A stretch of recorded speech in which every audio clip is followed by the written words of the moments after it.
Hi hello welcome to అవని ఆకాశమే హద్దు. ముందుగా అందరికీ 79th ఇండిపెండెన్స్ డే శుభాకాంక్షలు. మన ఇండిపెండెన్స్ డే సందర్భంగా ప్రజెంట్ యువత ఏ విధంగా ఉన్నారు మన భారతదేశంలో అనేది నేను ఈ వీడియోలో చెప్తున్నానండి.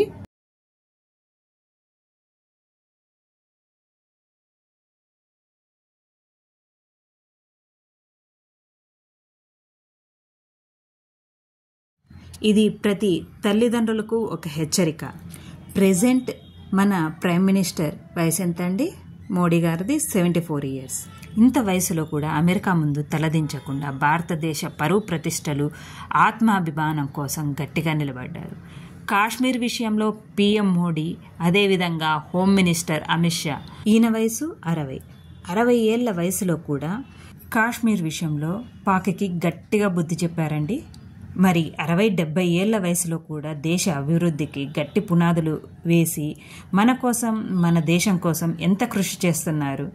ఇంత కృషి చేస్తుంటే 9th 10th చదువుతున్న పిల్లలు కానీ, ఇంటర్ చదువుతున్న పిల్లలు క్లాసులు ఎగరగొట్టి వీధుల్లో సిగరెట్ తాగుతున్నారు, అమ్మాయిలతో తిరుగుతున్నారు. ఈ యువత వల్ల దేశ భవిష్యత్తు ఏమవుతుందో, ఇలా క్లాసెస్ ఎగరగొట్టి చెడు తిరుగులు తిరుగుతూ బూతులు మాట్లాడుకుంటూ పిల్లలు మంచి పిల్లల్ని కూడా చెడగొడుతున్నారు. ఈ మధ్య సినిమాలు, సోషల్ మీడియా పుణ్యమా అని ఆడవారిది డ్రెస్సింగ్ స్టైల్ అంతా మారిందండి.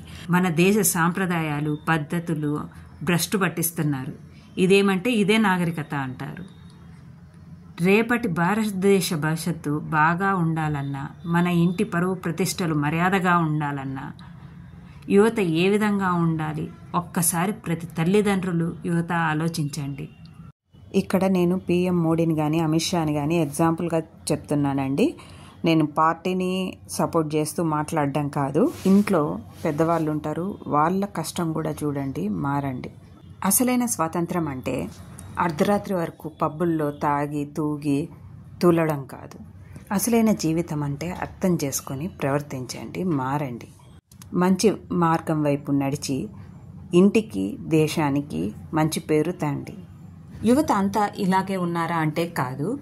మంచిగా ఉండేవారేమో చేతి వేళ్ల మీద లెక్క పెట్టే విధంగా, చెడు మార్గాల వైపు వెళ్ళేవారేమో ఎక్కువగా ఉంటున్నారు. Happy independence day. జై భారత్.